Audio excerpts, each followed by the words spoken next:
Thank you. Good evening. I bring you greetings from Birmingham. You know, the big society just the other side of Stafford. Now, when I moved to Birmingham, I was told that there's a black country next to it, and I thought, oh no, no, no, no. I better keep away from that black country because, you know, I ran away from one.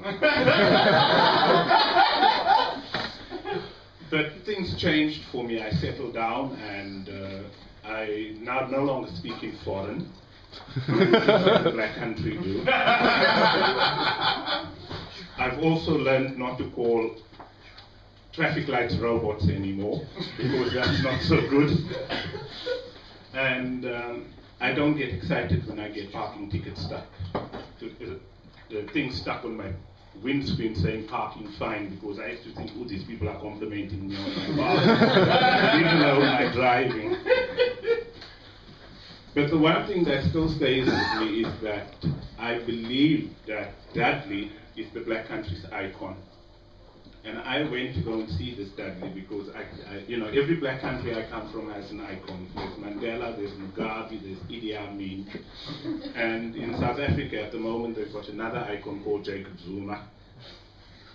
Now, this guy is the new South African president, and all politicians are stupid in my mind. This one just takes the biscuit. He's really stupid. He was asked during an interview, I read it today, they asked him in an interview that we believe that you are the breadwinner of your family, and he said, yeah, you see, I don't know where people get this idea that I had entered a competition and the prize was winning bread. But I'm not scared of anybody, I'm not afraid. People should come to me and bring the evidence that they've got to say that I've entered this competition. And it made me think of this government today. You know, the coalition government we've got, it's a wonderful government. They're also unafraid. Look at just the bad press they had this week. There was the saga of dining with the Camerons. I mean, how much do you pay for that? A couple of $100,000 in number 10, and then they had, you know, they don't learn. The petrol saga with the jerry cans, they forgot that they were just in a war not so long ago with the Germans, and they still insist on calling things jerrys. And the one that freaks me out most is the fact that they now want to come and tax us on all our pasties that we're eating. I mean, that's not fair because they're interfering with my personal eating habits now. Leave alone the fact that they want to tax my nan on a pension. She's paid so much money all her life, and now they want to come and rob her pension. I mean, that's not fair. But the one that really annoys me at the moment is the one where they now want to come and snoop on all our online activities. Now, I mean, that's a very sensitive issue to me because I just think, God, I don't want people to know what I watch or what I do because there's some dubious things I do. Because I live alone and I'm not married, and I mean, nobody likes me, so I have to I have to resort to the internet. It's a safer way. But in saying that, they are stupid and they've got all these death wishes, you know, and they always wish they're somebody else. I also have a wish, and I don't want to lie like a cheap watch to you now, but I wish I was a woman.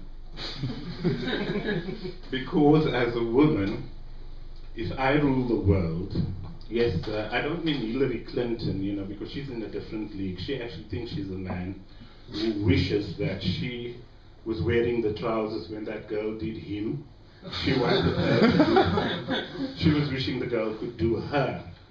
But she's got no good track record, really. But anyway, why I like women ruling the world, because women that rule the world, if women rule the world, this, you know, there'll be no wars.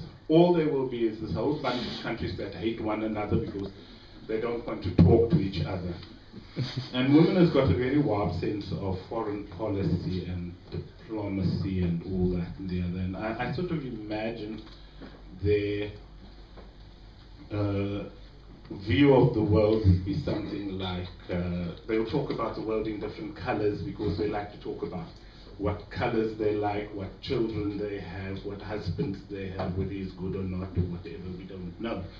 But they will say that I don't like Germans because they've got black in their national flag, and blacks makes me very nervous. And besides, you'd only wear black to a funeral, you don't wear. That's why Germans are so morbid, they don't really smile.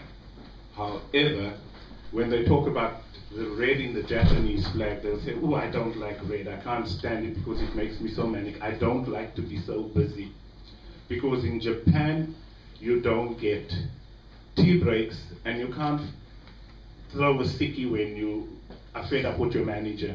But then again, they have things like corporations like Toyota and Sony, and what have we got? Poundland. And when they talk about, it's such a shame what's happening to these poor Arabs in the Arab countries. I feel very sorry for them. But they will talk about, oh, I don't like the green in the flag of the Arab League of Nations, because these green people just want to convert you to their way of thinking. Just look at what the Green Party is doing to us here. However, how much broccoli do I have to eat to become like a tree? Or a Smurf, for that matter. And